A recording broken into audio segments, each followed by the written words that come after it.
Problems and solutions. I hear a lot of talk about problems. I hear a lot of focus on the problems.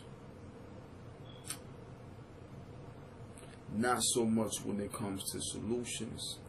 Definitely not a lot of focus when it comes to solutions. See, everybody says, oh, they want solutions. I'm tired of hearing about the problem. But the thing is that you must first learn to comprehend the problem before you could ever think or execute a solution. See, if you don't fully comprehend what the problem is, how could you even begin to comprehend what the solutions should be? Or which is the best solution for the particular problem? See, normally the solution lies within the problem itself. Like, for example, if you have a problem and you have problems, you are the solution to your problem.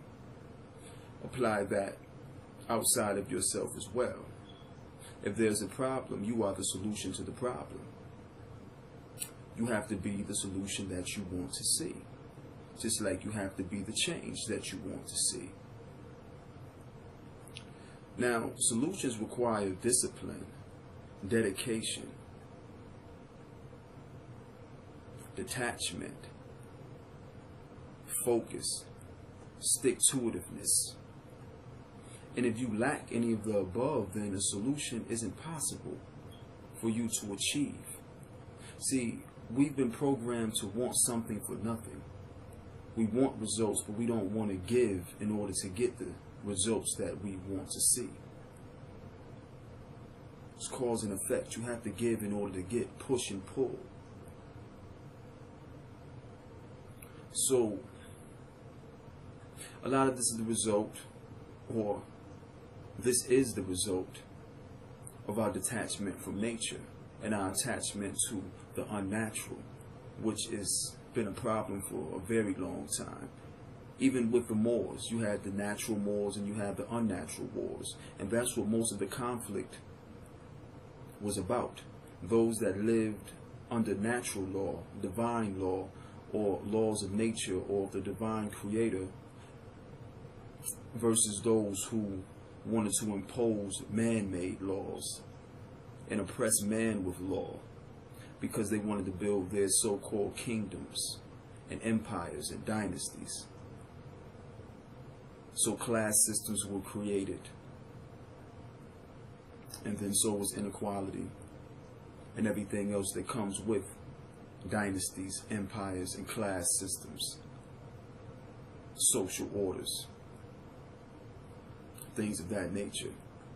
But briefly, I'm just going to touch on this a little bit and compare and contrast, because a lot of people are anti-natural and they don't want to attach to nature, and they stay attached to the unnatural because they become addicted and conditioned to the synthetics and the unnatural death styles disguised as lifestyles. Now, and a lot of this is because of the programming that's been put in place by your enemy to have you viewing yourself and your natural way of life as an enemy or a threat to your current perversions of what you call life or what you know to be life. A lot of people are opposed to nature because they don't want to let go of their gadgets and their gizmos. You know, because there's no cars in nature, there's no television in nature, no radio in nature, there's not enough entertainment for you in nature, there's no makeup in nature, no high heel shoes in nature, no designer clothes in nature, no luxury homes in nature. Because nature lacks all the materialistic things that are keeping you grounded in your root chakra, which is preventing you from elevating. This is why we're going against nature. So if this is the case, then we have a self-destructive nature. We have a self-destructive mentality. We're not truly respecting ourselves. We don't know the true nature of ourselves or the true nature of life. We don't truly love ourselves. Because to go against nature is to go against yourself. To go against what's natural is to go against everything that has created you.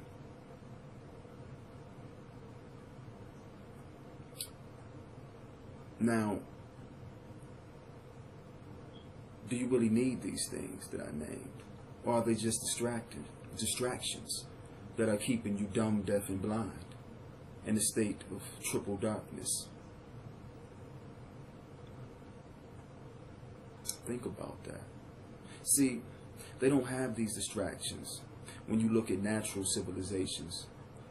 Those who still live in nature, those tribes or those cultures of people that still live in the jungles, in the forest, that still live off the land, that live off the grid, that aren't colonized and that don't want to live the way of the colonizer, that want to stay true to their roots and their culture, unperverted, uninterrupted, without cultural intrusion that causes cultural confusion. So they don't have any false desires of cultural inclusion, because that results in cultural confusion. When someone intrudes upon your natural culture, confusion is caused, disorder, chaos. Something has been altered from its natural state. When you look at these people, if you watch the National Geographic Channel or Nature Channel, Learning Channel, what have you, and you look at these people that live in these tribal societies, in the forests or in the jungles, they're barely clothed. The men barely have clothes on. The women barely have clothes on. Do you see any perversion? Do you see the men gawking at the women? Do you see the women gawking at the men? Do you see molestation? Do you see rape? Do you see jails? Do you see prisons? Do you see people stressed out, struggling, trying to find a job? Do you see homeless people? Do you see poor people? No, everyone has an abundance. They understand the principles of Ubuntu. I am because we are.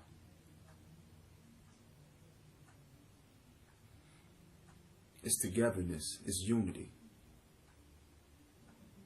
There is no me without them. Whether said or unsaid, whether written or unwritten, this is something that's embedded in their DNA, humanity. And to make sure that all around them have, that no one lacks, and to take care of each other. They work the land, and the land provides for them. They provide to the land, and the land provides for them. They nurture each other. They nurture the land nurtures them back. But again, you don't see the perversions. Could that happen here? In the United States or any of the colonized world? Do you think men could walk around practically naked, or women could walk around practically naked without someone gawking or attempting to touch, saying something vulgar, without the sexual perversions, someone trying to grab someone by the crotch, someone gawking at someone's chest area or their private area, their genitalia? I don't think that could happen in these colonized states. You see a lot more rape. You see a lot more assault, sexual assault taking place. Because this is an over-sexualized culture in the colonized societies. Totally perverted, totally over-sexualized. People have bonding issues and emotional issues. Again, when you watch the Nature Channel and you observe these people, you don't see a clinginess or need for them to be up under each other all the time. They're not hugged up, cuddled up, holding hands all the time. They're not trying to kiss on each other and put their tongues in each other's mouths every chance they get. They're not trying to hurry up and put the baby to bed so they can entertain themselves sexually.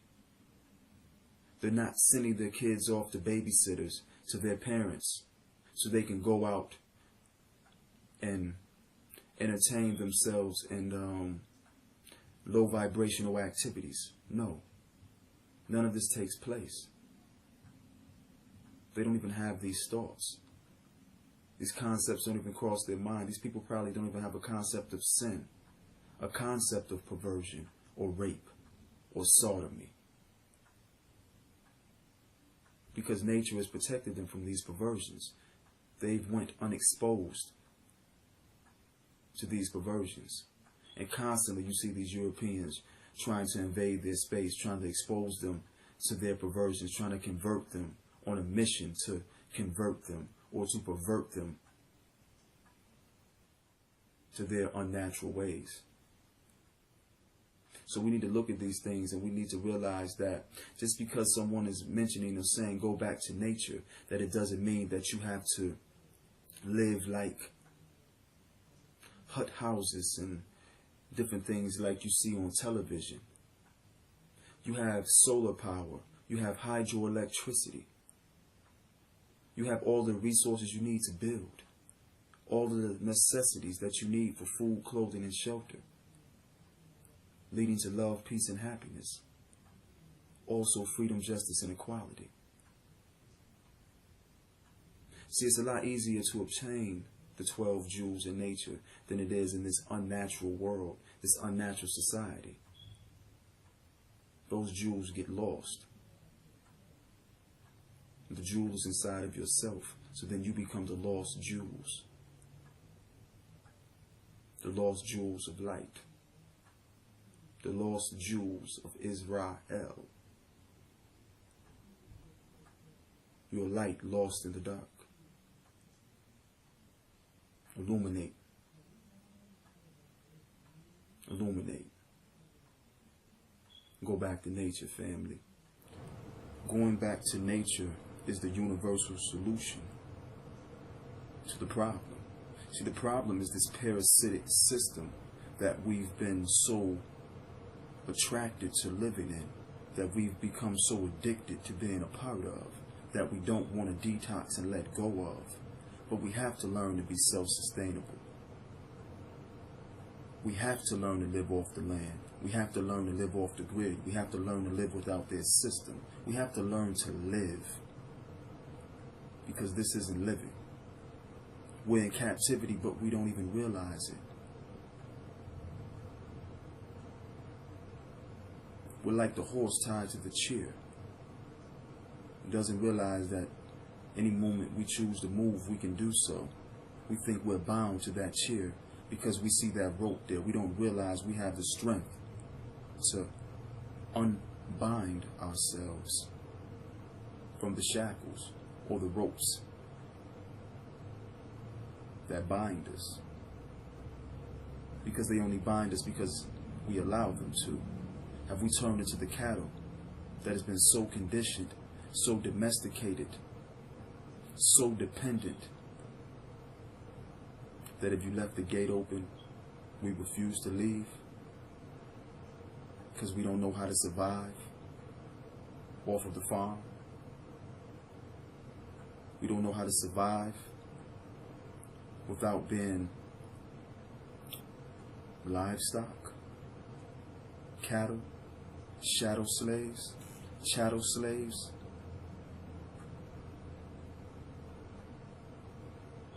that are depending on our oppressors, our enslavers, those that have put us in bondage and captivity to feed us, to clothe us, to provide shelter for us, to protect us.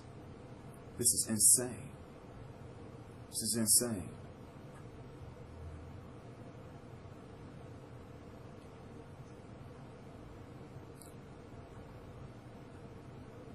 There's certain animals, species of cat, certain other animals that have the ability to jump real high, but if you place a wall in front of them, they won't even use their ability to leap high bounds to scale that wall, because they see the wall and they are automatically perceiving that they're blocked, that they can't go anywhere, that they're trapped. And this is the state that people are in right now. A state of mental captivity and confusion. We live with our delusional disorders, our cognitive dissonances. We are fools that refuse to see the light. See, a fool can see the light, but the fool refuses to. The fool has the choice to see or to not see. A fool can become wise, just like the wise can become fooled. It goes both ways. It's all about choices. It's all about what you allow. See, things that we think are harmless are actually very harmful. All of the toxic entertainment that's poisoning our mind. And then we poison our bodies while watching this poison entertainment. We've been programmed to self-destruct, to poison ourselves. But we prefer that over nature. These poisons, these perversions are in nature. But see, people don't want to be by themselves. They don't want to have quiet time. They don't want quietness, to be alone with their thoughts, to have to face themselves and really get to know themselves and deal with themselves and the internal conflicts going on inside of themselves. They like the rustle and bustle of the city life because there's so many distractions. They like to be entertained because they like to be distracted from the real issues. The real issues that are going on inside of themselves, which is the core of all of the problems. Again, you are the solution to the problem. Don't run from nature, run to nature. Nature will always provide. We just have to learn to live without the perversions of the unnaturals and the perversions that this unnatural society has conditioned us to accept as normal. We have to eliminate those desires because these things aren't really of any value. They're not real.